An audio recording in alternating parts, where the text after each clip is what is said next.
Bienvenidos a Club de Prensa en NTN 24. Transmitimos desde Washington, a 3 cuadras solamente de la Casa Blanca. Y no olviden ustedes que al final de este programa, si lo quieren ver completo o quieren ver a partes, lo pueden encontrar en nuestra página de Facebook, también por nuestra cuenta de Twitter. Y el audio, el podcast está en SoundCloud.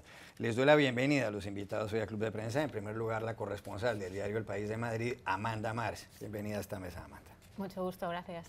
Juan Carlos Hidalgo, investigador costarricense del Cato Institute, uno de los centros de pensamiento y de análisis más conocidos de Washington. Bienvenido también. Buenos días. María Peña, periodista nicaragüense y estadounidense del periódico del diario La Opinión de Los Ángeles. Bienvenida a esta casa. Muchas gracias. Y Rafael Matus, corresponsal de La Nación de Buenos Aires. Bienvenido a sí mismo. Muchas gracias. ¿Es nueva usted aquí en Washington, Amanda? Acaba de llegar. Sí, llegué a primeros de abril, o sea que recién llegada a la ciudad.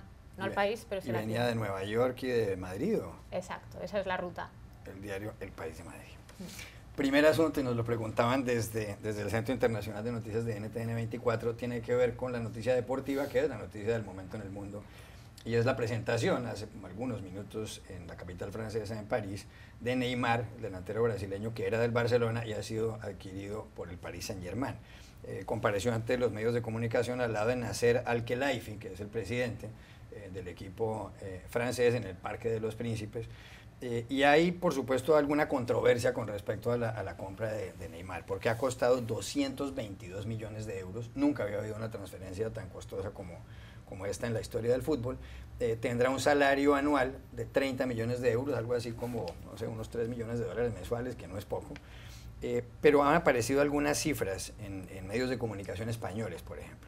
Lo que se gana, esta adquisición de Neymar, lo que costó el pase o el fichaje de Neymar, es mucho más del doble de lo que, 4 veces más, incluso de lo que en España se invierte en personas discapacitadas, en ayudar a las personas discapacitadas. Y es más del doble de lo que un país como España, uno de los países más importantes de la Unión Europea, gasta en la lucha contra la pobreza infantil. Hay quienes se preguntan en medio del fanatismo del fútbol si es casi una inmoralidad una contratación así, o si hablar en esos términos es ser demasiado purista y demasiado convertirse uno en un santo. ¿Cuál es su percepción, usted que sigue el fútbol mucho? Bueno, llama muchísimo la atención los números, la envergadura de los negocios, ¿no? Hablábamos antes de que comenzara el programa haciendo un par de comparaciones históricas. El pase de Diego Armando Maradona del Barcelona al Nápoles en el año 1984 le costó al Nápoles 7,5 millones de dólares. Y otro pase que también hizo muchísimo ruido, también en España, el de Figo, figura icónica del Barcelona al Real Madrid. Recordemos, el presidente Florentino Pérez hizo campaña diciendo que iba a traerlo al equipo merengue y fue lo que dio inicio a la famosa formación de los llamados galácticos. Le costó al Madrid 56 millones de dólares hace 17 años. Y ahora vemos esta cifra multimillonaria con Neymar. Me preguntaba María, ¿no?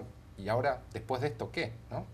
¿Cuál va a ser el próximo número y hasta dónde va a llegar este multimillonario negocio? Bueno, fíjate tú, a mí me causa mucha risa. Yo no sigo mucho los deportes, pero mis 2 hijas son deportistas, juegan fútbol a nivel de bachillerato y universidad.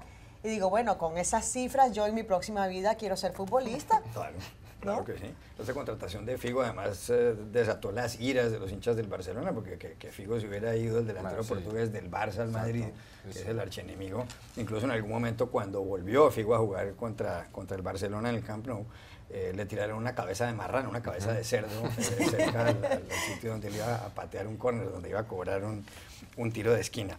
¿Es una inmoralidad, Amanda Mars, una contratación así o no se puede ver con esa lente? Para mí ese no es exactamente el enfoque, o si lo es, en cualquier caso es el mismo enfoque que cuánto cuesta un ático en Manhattan, ¿no? También podemos hacer comparaciones de cuántas cosas se pueden hacer con un ático en Manhattan de estos multimillonarios que a lo mejor viven en España y tienen uno allí y no van nunca y tienen que pedir que alguien vaya allí a abrirlo de vez en cuando. Entonces, el fútbol y el fichaje de estrellas es un mercado, y es un mercado completamente abierto y transparente, no en el sentido de que sepamos todo lo que se mueve en él, porque obviamente ya hemos visto que no sabemos todo lo que se mueve en él, pero sí transparente en el saber que la gente precisamente conoce muy bien lo que se está comprando y lo que se está vendiendo. Entonces hay muchísimos equipos en el mundo que se pelean y se matan por tener a Neymar. y pagan lo que se pide. Entonces, ¿es esto inmoral? Bueno, pues a lo mejor es inmoral entonces nuestra pasión por el fútbol. Pero no es un dinero que se le esté quitando a nadie. O sea, es un dinero que ha generado la afición al fútbol y es meritocrático en el sentido de que no es yo quiero ser futbolista, es que Neymar hay uno, Messi hay uno, Cristiano Ronaldo hay uno. No cualquiera lo consigue y obviamente... Claro, era una retórica. Sí, sí, no, lo entiendo, lo entiendo perfectamente. Pero quiero decir que al final hay burbujas, como hay en los áticos de Manhattan, y sí, me parece sobrevaloradísimo pagar 200 millones por este chico, pero hay alguien que está dispuesto a pagarlos. Juan Carlos Hidalgo. Me va a caer muy bien, Amanda. Estoy totalmente de acuerdo. Estoy totalmente de acuerdo. Inmoral es robar, ¿no? Inmoral es robar, inmoral es vivir de la renta del trabajo de los demás, inmoral es mentir, pero al final de cuentas estamos hablando de que los clubes de fútbol derivan sus ingresos de los aficionados, ya sea por los aficionados que se conectan en los partidos por televisión, entonces de los contratos televisivos, de la venta de camisetas y de mercadería, las entradas a los partidos. Hemos visto un fenómeno en los últimos 20 años quizás, sí, de billonarios, ¿verdad?, que han adquirido clubes de fútbol y que meten plata personal en esto. Pero bueno, y al final de cuentas esto es como un juguete, entonces casi de estas personas. Pero ahí no hay nada inmoral. Al final de cuentas, si un club gasta esta cantidad de dinero por un jugador, que puede ser exagerado y puede haber una burbuja totalmente, y eso les volverá y afectará eventualmente a esa organización. Pero si lo hacen es porque hay demanda para ello, y eso entonces no debería calificarlo como inmoral. O quizás yo creo que un punto medio, un término medio que podría existir ahí entre la moralidad y el dinero que ganan estos futbolistas es simplemente que se contribuyen a una causa social, ¿no? Y cuántas celebridades vemos que se meten a hacer causas sociales, prestan su nombre, su prestigio, claro, para avanzar esas causas. Yo creo que ese sería un buen término medio. Es verdad. Cambio de asunto, Juan Carlos Hidalgo, noticias políticas, sobre todo hay unas en Venezuela. En las últimas horas, en la mañana de hoy, fue regresado a su casa Antonio Ledesma, el alcalde metropolitano de Caracas, que el martes de la semana pasada, tal como ocurrió con Leopoldo López, otro líder opositor, fueron sacados de sus domicilios arbitrariamente sin una orden judicial y trasladados a prisión. Se asume que Leopoldo López está nuevamente en la prisión de Ramo Verde, en donde lleva más de 3 años. El Tribunal Supremo de Justicia de Venezuela después dijo que habían sido trasladados Ledesma y López porque estaban planeando una fuga. Y hoy va a tomar posesión finalmente la Asamblea Constituyente, que fue elegida el domingo pasado en unos comicios muy controvertidos porque la oposición no tomó parte, y entre otras cosas porque la compañía Smartmatic, la compañía que se encarga de hacer el recuento, el conteo de los votos electrónicos, dijo a través de Antonio Mujica, su presidente ejecutivo en Londres, que había sido inflada la cifra de votos que habían aparecido ahí. ¿Cómo interpreta usted el hecho de que hayan trasladado a Ledesma nuevamente, que lo hayan regresado a su casa, que lo hayan devuelto a la casa? Bueno, durante los tiempos de la Guerra Fría se hablaba de la kremlinología, ¿verdad? Que era tratar de descifrar qué ocurría en los muros del Kremlin y qué consistían las políticas de la Unión Soviética. Yo creo que aquí podemos hablar de miraloflorología, que es tratar de descifrar qué exactamente es lo que está pasando dentro del Palacio de Miraflores. Yo creo que es el régimen jugando juegos psicológicos con la oposición y con la comunidad internacional. Más bien esto se me parece como el gato, ¿verdad?, que está jugando con un ratón, no lo ha terminado de matar, pero simplemente lo anda por toda la casa, lo tira para arriba, lo tira para abajo. ¿Quién es el gato y quién es el ratón? Bueno, claramente el gato es el régimen y el ratón es la oposición y la sociedad civil venezolana, que está completamente a la merced de esta dictadura. Me parece un juego psicológico. Ya vimos de que obviamente no es cierto de que Antonio Ledesma estuviera planeando una fuga, y si la estuviera planeando, dudo que en 48 horas esa posibilidad haya sido saldada.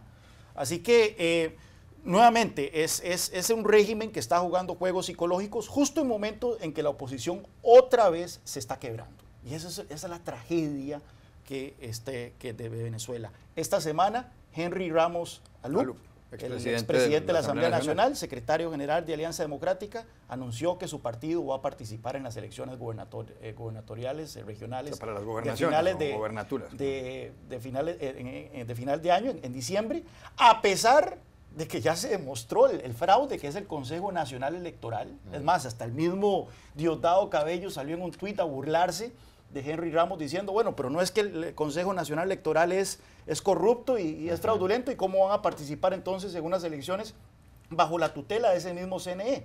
Bueno, en este momento la oposición nuevamente se está fracturando. Recordemos que Acción Democrática es uno de los principales partidos dentro de la MUD. Manuel Rosales, otro que también es otro líder opositor, también está contemplando que su partido político participe en las elecciones regionales, así que se empieza a fracturar de nuevo la MUD. Algunos insisten en la resistencia civil, insisten en la presión en la calle, mientras que otros dicen, no, vamos a participar en más elecciones, a pesar de la evidencia contundente de que ese no es el camino en Venezuela. Y un punto que también deberíamos de tocar es el papel que puede jugar la comunidad internacional. En las últimas semanas, en los últimos días, hemos visto reacciones contundentes, al menos en palabras, del gobierno de Estados Unidos. Ya impuso sanciones contra primero 13 funcionarios y ahora recientemente contra Maduro. Por primera vez lo llaman directamente un dictador. Vuelven a retarlo a que Pero disculpa que te interrumpa, pero qué complicado para la comunidad internacional que finalmente está reaccionando cuando un sector de la oposición dice, vamos a jugar con las reglas del régimen. Si es una dictadura, entonces, ¿cómo partidos de la oposición dicen, vamos a participar en elecciones? Eso le complica la vida a los países que estén contemplando sanciones a Venezuela. Claro, pero o sea, lo que tienes que hacer es que no puede ser una estrategia de un solo sentido, de un solo carril. Pueden ser diferentes maneras de llegar a una sola meta. O sea, no significa que es cuestión de tratar de derribar un régimen, porque después de todo Maduro, te guste o no, fue elegido democráticamente, ¿no? Entonces, Hitler también. Bueno, pero vamos al caso de que hay diferentes maneras de llegar a una meta y puede ser una estrategia de múltiples carriles, de múltiples dimensiones. Tienes la presión internacional, tienes lo que pueda hacer la oposición desde adentro. Tienes también la presión que puede ejercer el empresariado. A mí, por ejemplo, me llama mucho la atención que una de las sanciones que supuestamente ha estado sopesando Estados Unidos es cerrar el grifo de las importaciones petroleras de Venezuela. Esa es una navaja de doble filo porque los propios empresarios de la industria petrolera de Estados Unidos, las refinerías del sur de Estados Unidos, están diciendo, un momentito, es que si vas a hacer eso, nos vas a dañar nuestro negocio a nosotros también. 770,000 barriles diarios de que se refinan en el Golfo, 30 millones de dólares paga los estados del Golfo. Unidos. Entonces tienes ahí los empresarios de San Antonio y dicen, bueno, no, es que no es tan fácil decir vamos a dejar de importar petróleo venezolano. Claro. O sea, hay diferentes maneras, no es una solución fácil porque el problema también es complejo. Amanda Marzo. Sí, siguiendo lo que comentaba, las sanciones hasta ahora precisamente por eso han ido más centradas en individuos, en personas, que sanciones económicas abiertas. Dicho esto, yo sí que veo un punto de inflexión en esta semana, cuando el propio lunes, cuando se anuncian, creo que fue el lunes, las sanciones a Maduro, ya por primera vez se abre la puerta a sanciones económicas más amplias. Y esto sí que es verdad que es un poco, como diríamos, una especie de opción nuclear, porque ahí ya quien sale dañada es la sociedad venezolana, y eso se puede volver en contra de... Más de lo que ya está. Claro, y eso puede ser contraproducente en la presión internacional. Y también las empresas estadounidenses, aunque es cierto que en volumen es mucho, pero creo que es alrededor de un 10% de lo que importan. Es decir, que en el momento en que se encuentre una sustitución a ese 10%, sería más llevable. Lo que sí que creo que es muy comprensible que la opción hasta ahora haya sido más centrada en individuos y en intentar erosionar la resistencia y minar la confianza del núcleo alrededor de Maduro. Pero yo creo que estamos en un punto de inflexión. Rafael Matos. Sí, yo creo que la amenaza de sanciones económicas por parte de Estados Unidos todavía la veo más como una amenaza que como una posibilidad concreta, por esto de que podría profundizar la crisis económica y humanitaria en Venezuela y aparte afectaría intereses económicos no solamente de la poderosa industria petrolera, que tiene un vínculo muy fuerte con la Casa Blanca, sino también de Wall Street, que también tiene un vínculo muy fuerte con la Casa Blanca, si es que Trump decide avanzar con sanciones financieras. Pero respecto de la presión internacional y de lo que está haciendo la comunidad internacional, que probablemente siga avanzando sobre el régimen de Maduro, vimos que el Vaticano salió con un comunicado a criticar la Asamblea Constituyente. Mañana, sábado, los cancilleres del Mercosur podrían avanzar en la expulsión de Venezuela del bloque comercial, pero creo que es momento de empezar a discutir si la presión internacional es poca y si no ha llegado demasiado tarde, ¿no? Teniendo en cuenta que el vínculo muy férreo entre el régimen de Maduro y el ejército no parece doblegarse, y ahí es donde yo creo que está la clave para la resolución de la crisis. El ejército de alguna manera tiene que darse vuelta o tiene que romperse, tiene que quebrarse ese vínculo entre la cúpula militar y el régimen de Maduro para permitirle... Pero es que además, Rafael, Maduro puede utilizar todo eso que tú planteas a su favor, es decir, miren lo que nos están haciendo, sí. O sea, volverlo un discurso populista, demagogo, y que eso lo beneficia a él para hacerse la víctima y decir, miren lo que nos están haciendo. Sí, pues digo que creo que va a ser una amenaza, sobre todo de Estados Unidos y de la Unión Europea, antes que una posibilidad concreta. 30 segundos. No, hay que saber distinguir entre los dos tipos de sanciones, ¿verdad? Las sanciones a individuos del régimen, que esas sí son positivas y son bienvenidas, y las sanciones a toda la economía, como sería la prohibición de importación de crudo venezolano, que eso sí eso tendría probablemente consecuencias negativas, aparte que ese tipo de sanciones tienen un récord pésimo, un récord magro en cuanto a lograr sus objetivos. Ya regresamos a Club de Prensa. Volvemos a Club de Prensa en NTN 24 desde Washington. Amanda, hay noticias de Donald Trump y especialmente de la investigación que sigue un fiscal especial que se llama Robert Mueller. Mueller fue nombrado por el número 2 del Departamento de Justicia, el señor Rod Rosenstein, entre otras cosas porque el fiscal general, el secretario de Justicia, el señor Jeff Sessions, tuvo que declararse impedido en esta investigación porque él, cuando era senador de Alabama, se reunió en un momento dado con Sergei Kislyak, el embajador ruso, antes de la campaña. Lo que se está investigando es la interferencia o posible interferencia de Rusia en la campaña presidencial para perjudicar a Hillary Clinton, que fue la candidata derrotada el pasado 8 de noviembre. Bueno, ayer el diario The Wall Street Journal y la agencia Reuters contaron que el señor Mueller, desde hace ya varias semanas, ha nombrado un gran jurado. ¿Qué es un gran jurado? Como su nombre lo indica, un jurado grande, son más de 16 personas aquí en Estados Unidos, es un cuerpo autorizado por la Constitución y por las leyes de Estados Unidos. Ha habido presidentes interrogados por grandes jurados, como por ejemplo Bill Clinton, cuando hubo el juicio político contra él, el impeachment, donde finalmente el Senado lo absolvió después de la acusación de la Cámara de Representantes de que estaba obstruyendo la justicia. Bueno, pues se ha contado que aquí está este gran jurado. El gran jurado tiene potestad de permitirles a los fiscales que hagan citaciones a altos funcionarios y demás. Lo que se pregunta mucha gente es si con esta noticia lo que uno puede concluir es que se está estrechando el cerco al señor Donald Trump, o si eso es una exageración, pensar así. Usted escribió un artículo en el periódico El País en las últimas horas sobre esto. ¿Cuál es su percepción? Mi percepción es, uno, el círculo se ha estrechado en el entorno más íntimo de Trump, y esto desde que empieza la sombra de la sospecha sobre su yerno, y especialmente la reunión revelada hace unas semanas de su primogénito, su yerno y Paul Manafort con una abogada rusa. Creo que eso es también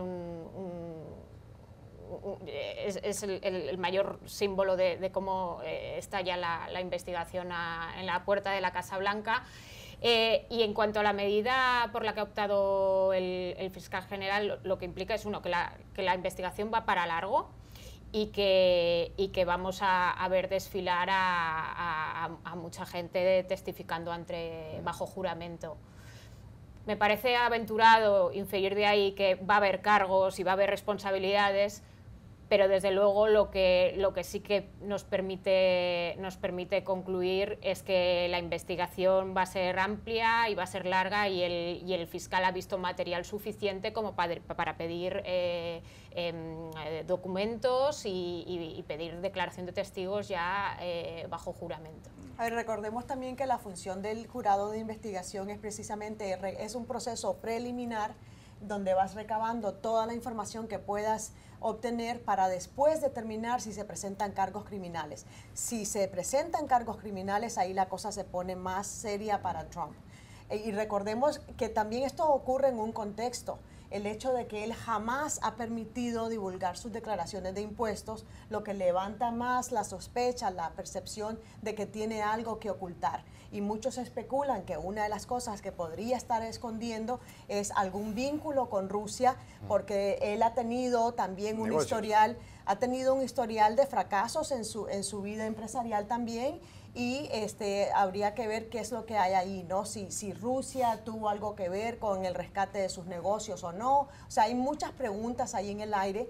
Y el hecho de que ahora supuestamente Mueller ha cruzado la línea roja al querer también entrar en ese terreno y averiguar las finanzas de Trump, pues entonces puedes ver que esto adquiere una mayor envergadura, mucha importancia, pero como hemos dicho anteriormente, va a depender de si determinan que hay pruebas suficientes para presentar cargos criminales. Y si lo existe, pues puede transcurrir que finalmente el Congreso dé paso a un juicio político o se pueda dirimir esto por los tribunales. Hasta ahora no se ha aprobado nada de todas maneras, y también es curioso que muchos creen que Trump iba a ser blando con Rusia y esta misma semana firmó unas sanciones no le quedó opción contra los rusos. Sí, lo hizo a regañadientes, ¿no? Porque fue una cuestión bastante rara. El Congreso lo aprobó, el paquete de sanciones, con una abrumadora mayoría de legisladores republicanos y demócratas en una era caracterizada por la brecha bipartidista.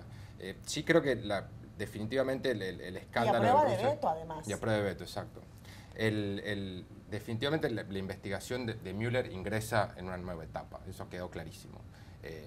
Y además ahora con la herramienta del gran jurado, que a través de citatorios y requerimientos judiciales le permite recabar mucha más información, exigir documentos financieros, llamar a testigos para que brinden testimonio bajo juramento, la investigación puede ganar todavía muchísima más envergadura de lo que ha ganado hasta ahora.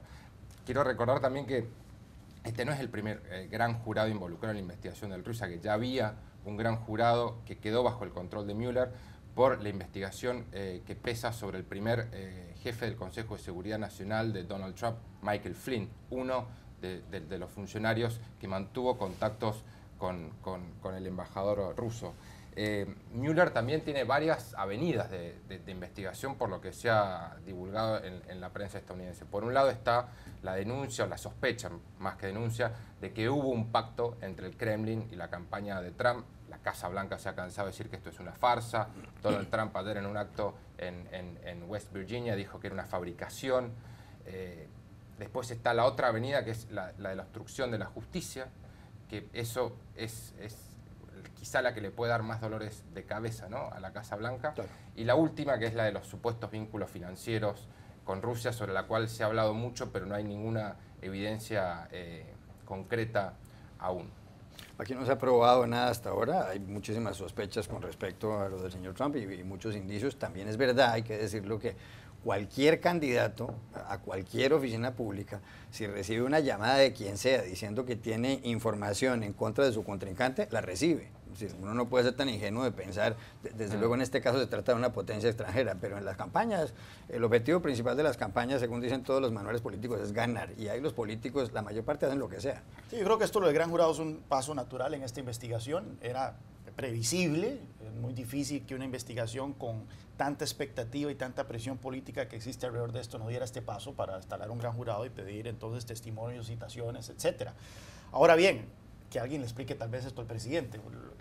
Vemos que la mayoría de los periódicos hoy están cubriendo esta noticia como algo inédito o algo extraordinario, cuando en realidad no lo es tanto, y es probable que el presidente entonces reaccione todavía de una manera más intempestiva, y ese es el gran riesgo que en este momento corre la Casa Blanca, la posibilidad de que el presidente trate de despedir, de ordenar el despido de alguna manera de Robert Mueller, y eso sí ya entonces constituiría una crisis de gran calado aquí en También Washington. creo que llamó la atención que por ahí no se esperaba que Mueller llamara a un gran jurado ahora, sino que se esperaba que esto quizá demandara un par de meses.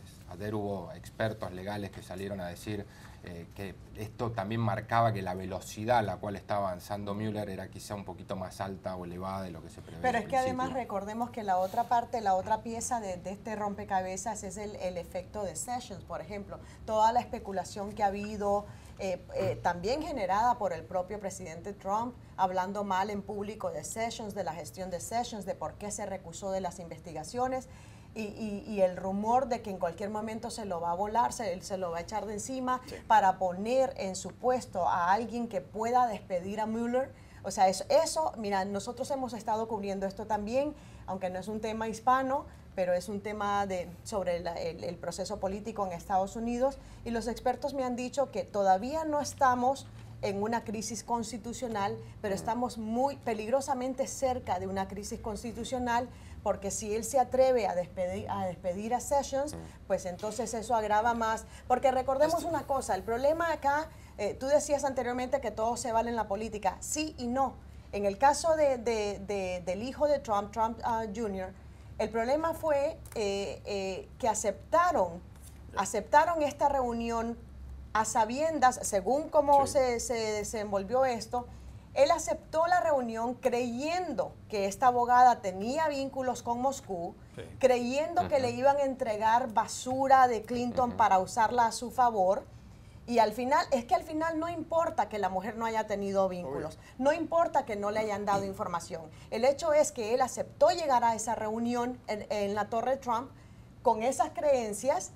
Y recordemos que es con Rusia, no es en Estados Unidos, es con Rusia, un enemigo de Estados Unidos. 20 segundos. No, yo lo que quiero agregar es que aquí el Trump es su peor enemigo. O sea, si en verdad llegamos a esa crisis constitucional es por las acciones del presidente Trump obstruyendo una investigación. Yo todavía dudo que haya habido esa coordinación o colusión entre la campaña de Trump y Rusia, pero sí creo que el presidente pudo haber incurrido o estaba pensando incurrir en obstruir la investigación, y eso sí sería muy grave. Cambio de asunto, porque aquí está nuestra sección en palabras. Está dedicada a una frase de Louis Armstrong, el hombre que nació hoy hace 116 años, la gran figura del jazz estadounidense y mundial. Louis Armstrong dijo lo siguiente, esta frase me gusta mucho, la verdad. Dijo Louis Armstrong: hay dos clases de música, la buena y la mala. Yo toco de la buena. Amanda Mars.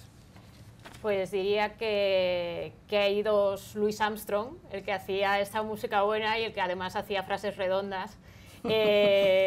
Y bueno, seguramente también hay una manera de ver lo que es, hay dos clases de música, la que te conmueve y la que no. Juan Carlos Hidalgo. No, estoy de acuerdo con Louis Armstrong, me gusta mucho su música y claramente tiene razón en esta. Aunque es un poco vacía es la frase, sí. María Peña.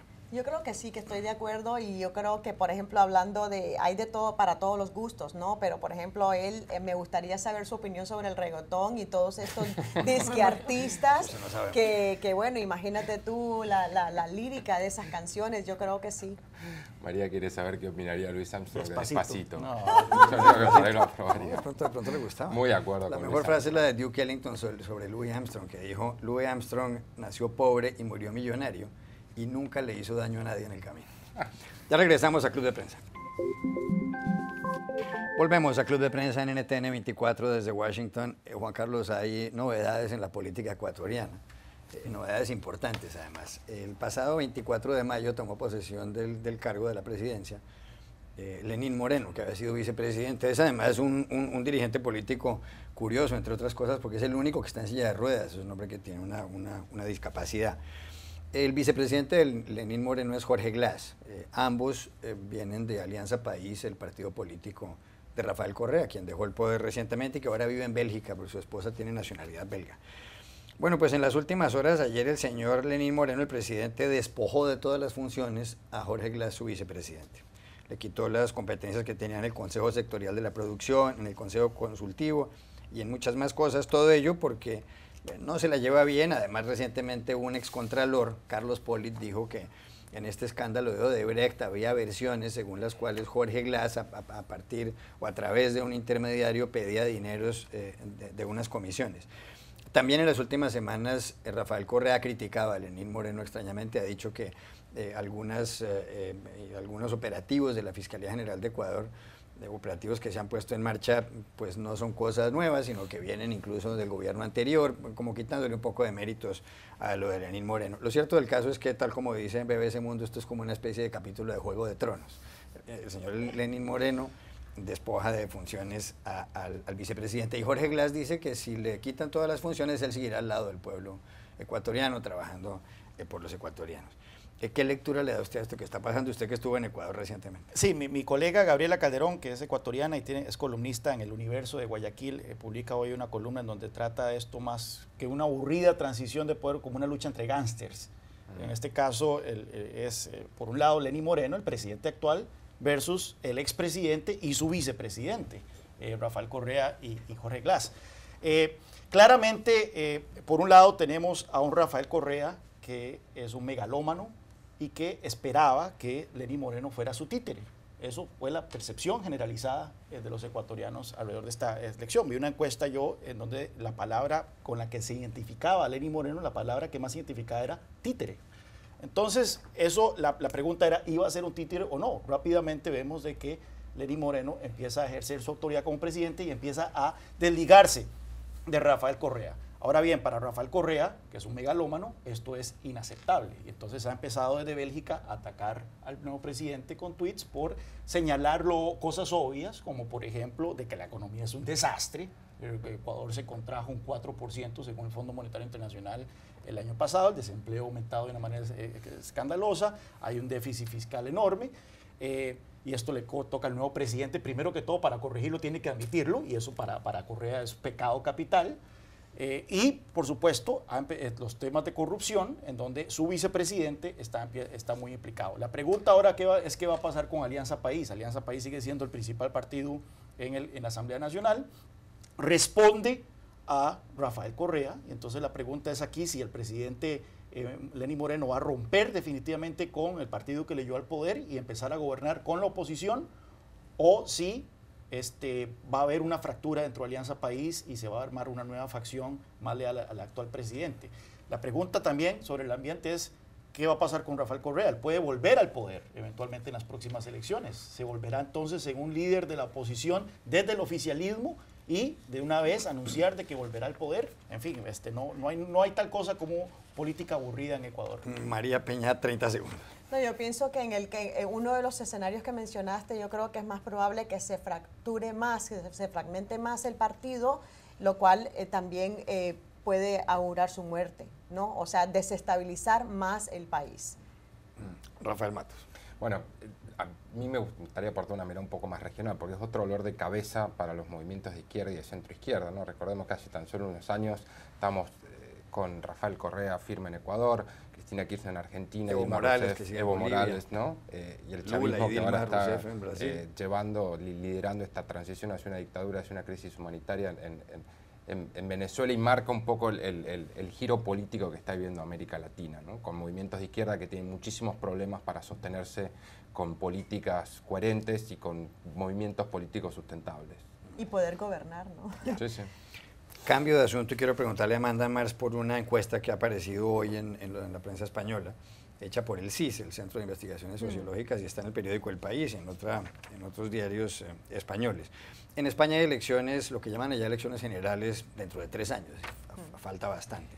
Está gobernando el Partido Popular de Mariano Rajoy, que en el Congreso de los Diputados, y España es un régimen parlamentario donde hay 350 escaños, tiene una mayoría, pero no una mayoría absoluta, ahí tiene 134 escaños, seguido por el Partido Socialista con 84, Unidos Podemos con 67 y Ciudadanos con 32. Tiene que hacer alianzas el PP, el Partido Popular de Mariano Rajoy, para gobernar.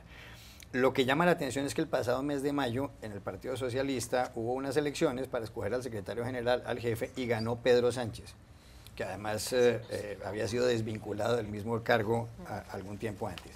¿Qué dice esta nueva encuesta? Que si las elecciones fueran hoy, el Partido Popular obtendría el 28,8% de los votos, en abril tenía el 31,5%, el Partido Socialista el 24,9% y en abril tenía el 19,9%, es decir, subió bastante, y después viene Unidos Podemos con el 20,3%, etcétera, etcétera. La diferencia que ha reducido, lo que ha cortado el Partido Socialista con respecto al PP es de 11,6 al 3,9 desde abril ahora. Eso significa que si las cosas siguen como van, los socialistas van a desalojar del poder a Mariano Rajoy y al PP, o es muy pronto para decirlo.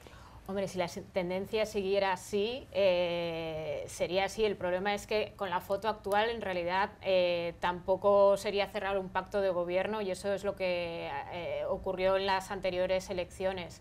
La encuesta del CIS, los dos primeros comentarios es uno, que el CIS hay que tomárselo con mucha prudencia, no solo cuando faltan 3 años, sino incluso cuando faltan 3 meses para unas elecciones, porque es algo que hemos visto en España.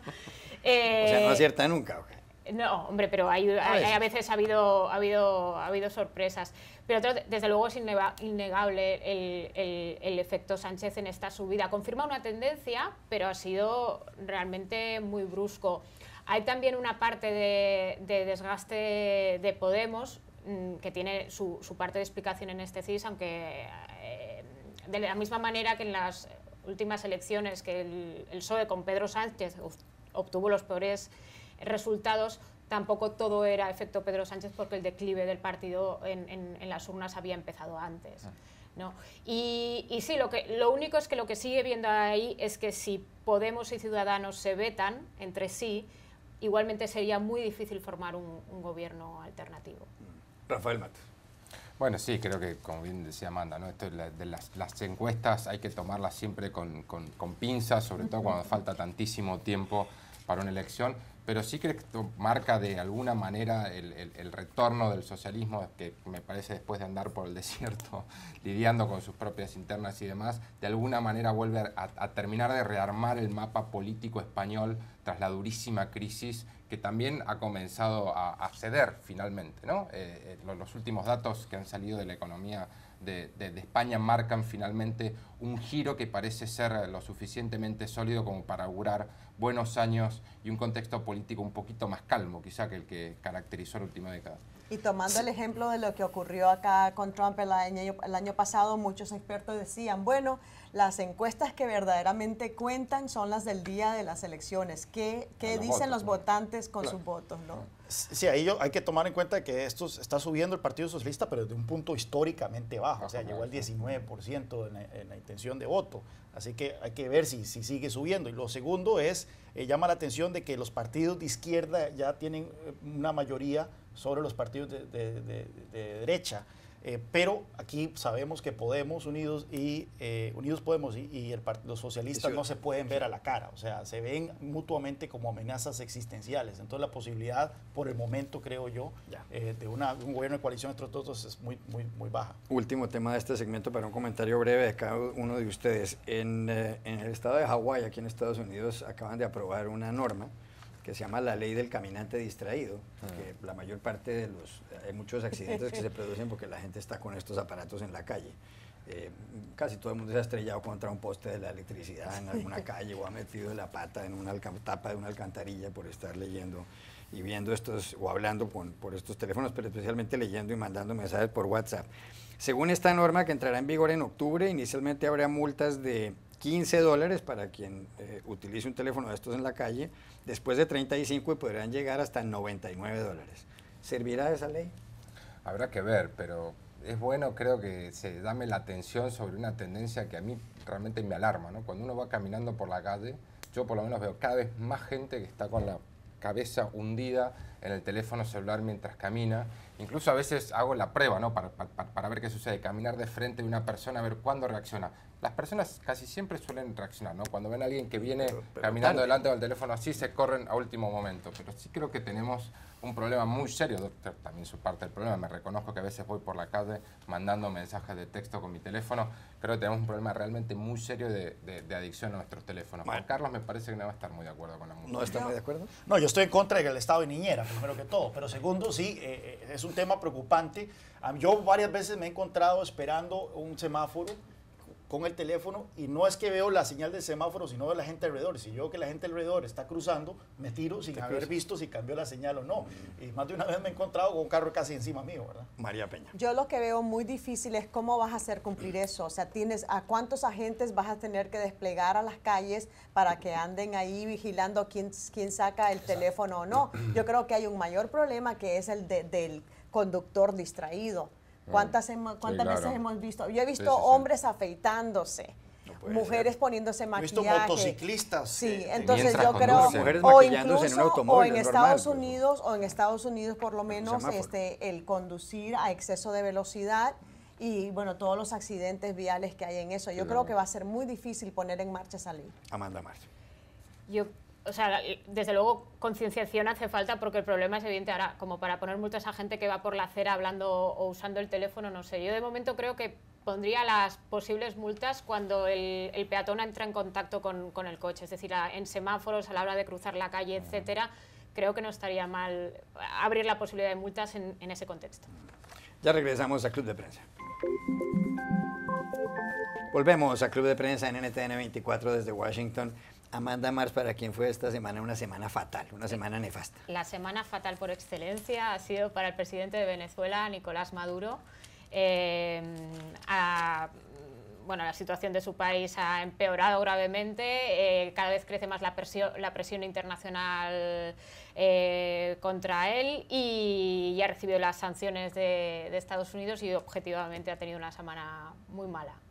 Juan Carlos Hidalgo, ¿para quién fue esta semana una semana fatal? Luis Guillermo Solís, el presidente de mi querido terruño, Costa Rica, esta semana anunció de que el país estaba mostrando grados de insolvencia, o sea que el gobierno no tiene plata para pagar programas sociales y gastos esenciales. Probablemente sea una exageración, al final de cuentas, sí, el Tesoro costarricense ha tenido problemas endeudándose en julio, pero eso ha sido porque no ha querido pagar el precio que el mercado le está demandando por sus bonos. Ahora bien, sí es cierto que la crisis fiscal en Costa Rica es un problema seriosísimo, pero gran parte de la responsabilidad ha sido el presidente y así se lo ha hecho saber un gran segmento del país, un presidente que llegó al poder con un déficit fiscal del 6% y lo primero que hizo fue mandar al Congreso un presupuesto que aumentaba el gasto en 19%. Así que ha pasado una semana muy mal porque le han disparado por todos los frentes en estos días. Luis Guillermo Solís. María Peña, ¿para quién fue esta semana una semana nefasta? Pues yo nomino a Anthony Scaramucci porque recordemos que él fue contratado por el presidente Trump como jefe de gabinete para poner orden y restablecer el orden ante unas... Como jefe de comunicación. Como jefe de comunicaciones, pues porque ha habido demasiadas filtraciones que han perjudicado la imagen del presidente.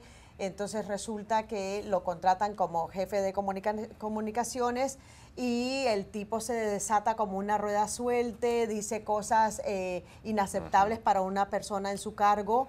Y lo primero que hace el nuevo jefe de gabinete, el exsecretario de Seguridad Nacional, John Kelly, lo llama a la oficina y le dice, hasta aquí no más. Yo, si voy a ejercer este puesto, tengo que tener plena autoridad. El presidente Trump se la da a Kelly y lo primero que hace Kelly en su primer día de trabajo es quitarse de encima a Scaramucci, ¿no? Entonces, él duró al final 10 días después de su nombramiento. Es más, yo creo que ni siquiera, apenas llevaba unos cuantos días de forma oficial en el cargo. Y claro, imagínate, desde el principio la contratación fue controversial porque el tipo no tenía experiencia política. Se labró esta reputación de hablar sin pelos en la lengua, pero eso le costó muy caro. Rafael Matos, ¿para quién fue esta semana una semana fatal, una semana Pensaba nefasta? justo ahora, ¿no?, que Scaramucci se fue el lunes y es una noticia que ha quedado totalmente eclipsada y enterrada por todo lo que vino después, ¿no? Parece como que fue nacido hace años. Yo creo que la peor semana la tuvo el presidente de Estados Unidos, Donald Trump. Su popularidad volvió a caer a un nuevo piso, su impopularidad sigue en ascenso y se ubica en torno al 60%, quedó más implicado en el escándalo político del Russiagate con la revelación de que participó directamente en la redacción del comunicado que emitió su hijo Donald Trump Jr. para justificar su reunión con la abogada rusa que había prometido información dañina sobre Hillary Clinton. Se conoció la noticia de que Robert Mueller está avanzando en la investigación con la conformación del gran jurado. Su agenda quedó totalmente eclipsada. estancada en el Congreso, donde ahora que comienza el receso no pudo ni sacar la reforma de salud que había prometido. Su reforma impositiva, otra promesa icónica de su campaña, parece empantanada, y ya se ven que los primeros destellos de oposición empiezan a aparecer en el Senado, ¿no? El senador Jeff Flake sacó una columna de opinión muy crítica diciendo que los republicanos estaban in denial respecto de Donald Trump. Sí.